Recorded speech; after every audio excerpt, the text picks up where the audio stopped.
Buterevu kyali ku Delta TV bituufu bingi nnyo bye tuwuliriza okuva mu mbalira ya ggwanga yattu Uganda ey'omwaka gw'ebyensimbi 2019-2020 ey'obuse obukakasiddwa ana n'omusobyo. So kakati waliwo ebyenjawulo twagala ate okubeera nga tukubamu torch bwe Munnayuganda abadde atabifunye bulungi kuba bibadde ebisinga mu lulimi olunyanyimbe, so njagala tubikumenyemenyeremuko kati naye nga sinagenda maaso kankusaba ate nkwanjulire panelist oba panel endala gyendeese abantu bagenda okubeera nga bakuba torch mu bintu bino ebyogeddwa abantu okusingira ddala babiri, minister owa finance wa minister w'ebyensimbi saako ne president Yoweri Kaguta Museveni. Nja kutandikira n'omukulu guno omukulu wange wano atudde mu makati era ajja kubeera nga atweyanjulira n'ebisinga. Omukulu James Sempijja akola ne Uganda Debt Network, ebintu by'amabanja bannayuganda badde basinga okubeera nga mubikuba mu torch agenda kubeera nga atuwa okulambulula okusinga. Minister Matia Kasaija kyayogeddeko nti the debt is now sustainable, nti ebbanja lya Uganda tusobola okubeera nga Uganda tulisobola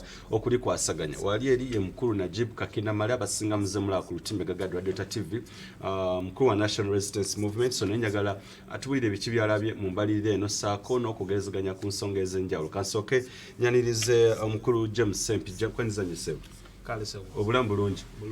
Emirimu Uganda Debt Network mugikola muti gitambula? Emirimu tugikola bulungi era ndi musanyufu okubeera mu studio wano kwogerako eri eggwanga kulambula ku nsonga z'ebyenfuna ne budget. Simanyi general budget gwe bwogirabye n'ogenda kubeera otuwa your general perspective on that. Mukulu Najib nkwaniriza nawe. Nange nsanyusa okusisinkana era ntwala omukisa guno okubuuza ku bannayuganda nembeebaza emirimu gye bakola egirabika nti gitwala Uganda mu maaso era mbakakasa nti NRM nga ekibiina kiri mu buyinza nga tukulemberwa President waffe Museveni tukyali mu control era tukyalina contract y'abannayuganda okutuuka 20 awo nga mu January Feb ne babeera batujje mu buyinza ate President asigala aweereza paka nga mu May nawayo buyinza namusa kuba nakyengera nekyengera Town Council kutwaliza wamu nga serabidde bannabusiro East nti 2021 Busiro East constituency.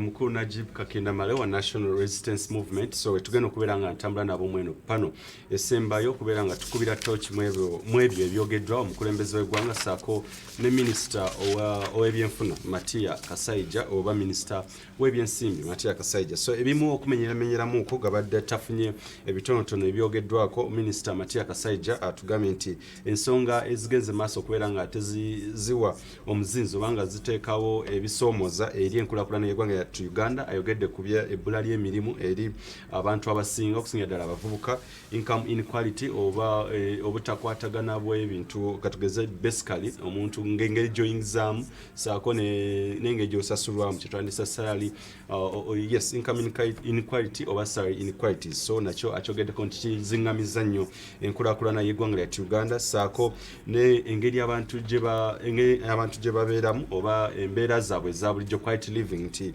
embeera z'abantu kituufu zikyaliko wansi. Nageraageranya ekyokugamba nti abaana kumpi abasinga balya bubi ekireetedde ddala abasoma science mukitegeera malnutrition, nti abaana okubeera nga bakula mu ngeri embi eviirako ekiva ku ndya embi. So zimu ensonga esatu zakonyeeko eziremesezza eggwanga ezikyalemesezza eggwanga lino okubeera nga likulaakulana: ebbula ly'emirimu, income inequality, saako embeera abantu ze bawangalyamu oba ze babeeramu kyewandise standard of living. Then kucha like minister yogeddeko ekyokugamba nti omwaka guno basuubira omwaka gw'ebyensimbi 2019-2020 basuubira okubeera nga bongera okusaawo amakubo agagenda okubeera nga gagawaza bannayuganda, nti bannayuganda mwenna mugabane ku bintu ebyenjawulo ebiri mu ggwanga lyattu Uganda kyewandise the national cake, saako n'okwongeza okubeera nti batumbula obulamu bw'abantu abasingira ddala mu ggwanga Uganda, improving people's lives. So saako n'okutondawo emirimu byebintu ebyesimba bye basuubira okubeera nga bakolako government international resistance movement mu mwaka gw'ebyensimbi 2019-2020. Of course ayogedde ku economy oba ebyenfuna bya East Africa oba ebya East African community nga bwe bikula, nalaga nti ebitundu kumpi mukaaga n'obutundu bubiri ku buli 100 nti mu East African community amawanga gasinze gagenze gakula bwe gato okusinga okutuukira ddala ku bitundu mukaaga n'obutundu bubiri ku buli 100, ekiraga nti East Africa yesinze okubeera yemu ku regions esinze okubeera nga zikulaakulana oba zikula obulungi mu Africa yonna. Nalaga nti ekireetedde n'ensonga zino oba ekireetedde okubeera nga East Africa oba amawanga East Africa gakula ebintu bibiri, agriculture oba ebyobulimi saako n'okugamba nti investment oba bamusigansimbi okusiga ensimbi mawanga gano kyongedde maaso okubeera nga kikulaakulanya amawanga ga East Africa. Ayogeddeko ekyokugamba nti mu East Africa era kyeyoleka lwatu nti amawanga agasinga mwe gajja okubeera nga gakola kigalambula ekya tourism oba ebyobulambuzi, nti ate era exports oba ebintu Uganda byalina okubeera nga efulumya eri amawanga ag'enjawulo esinze nnyo kubeera nga ebikola amawanga aga East Africa oba agagyetoolodde aga East Africa. Economic growth oba enkula y'ebyenfuna by'eggwanga lyattu Uganda atulaze nti bikuze oba ekuze oba byeyongeddeko ebitundu mukaaga ku buli 100, 6.1%. So natulaga nti ebya prices abasoma economics, the commodities, the prices of commodities natulaga nti ziri stable nti yana inflation si yeriawo nti ekanga nnyo nti emiwendo giri waggulu nnyo, but what's on ground ojja kubeera naawe olako kyedetermining.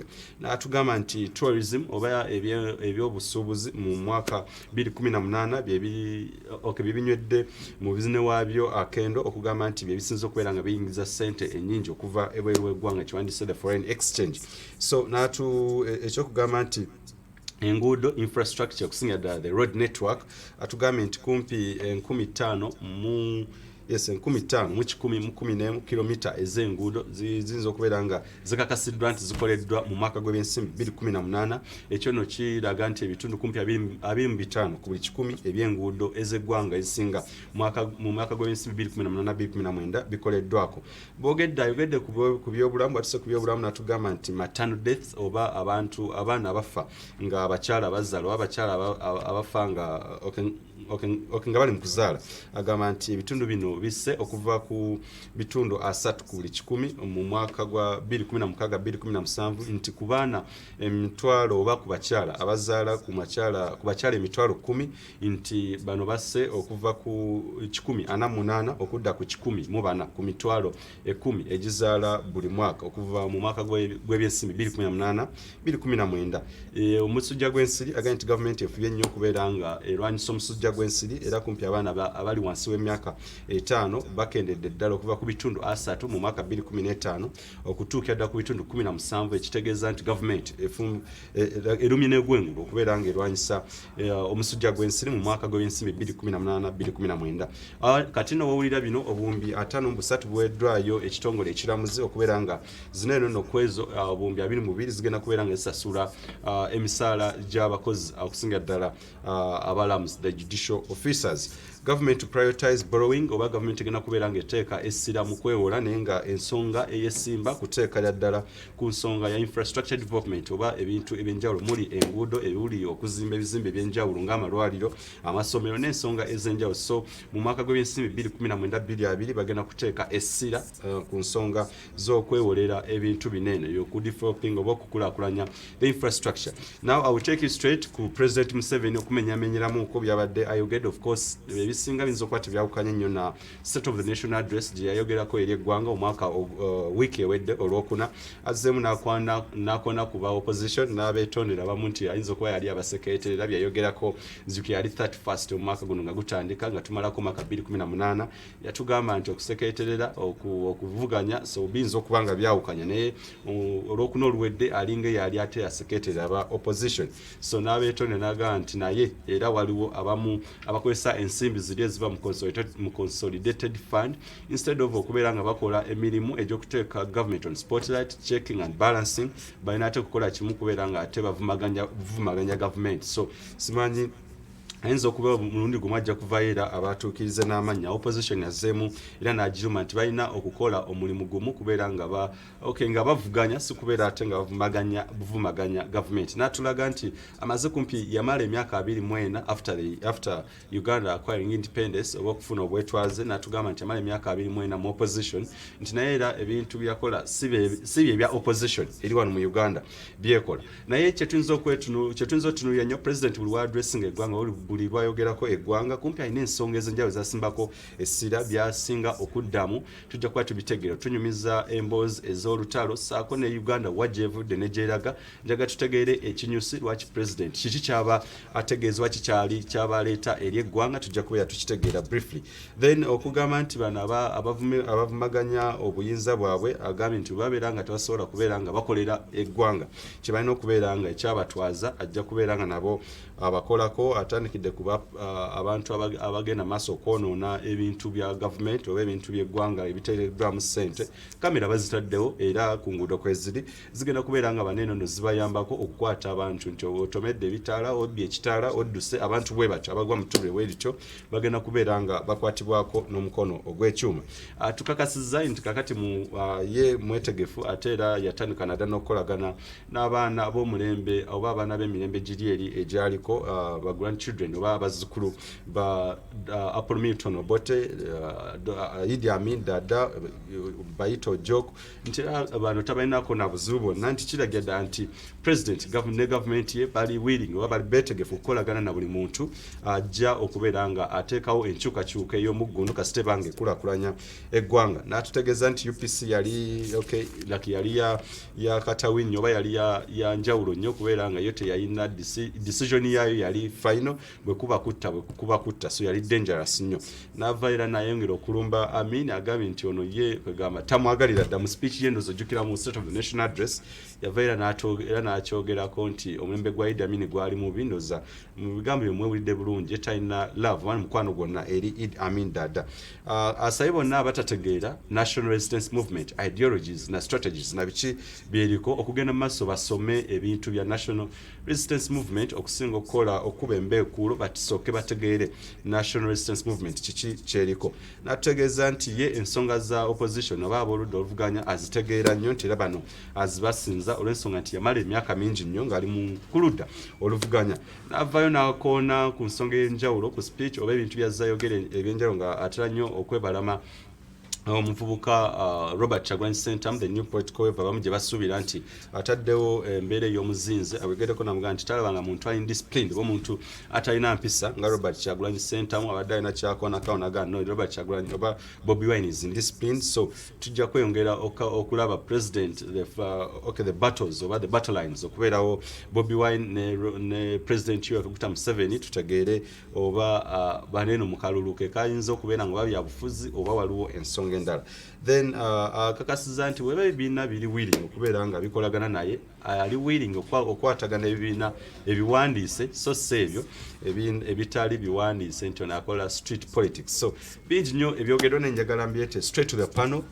Panelists bambuli bo ki kye balabye of course n'ensonga y'ebbanja tujja kubeera nga tugyogerako.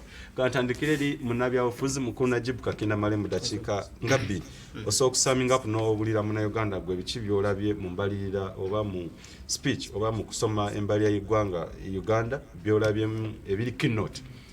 Okay, mukulu Wamala neyanziza eri ba viewers president tumulabye okusookera ddala nga ayita mu minister we wa finance kubanga yamwawulira ku buyinza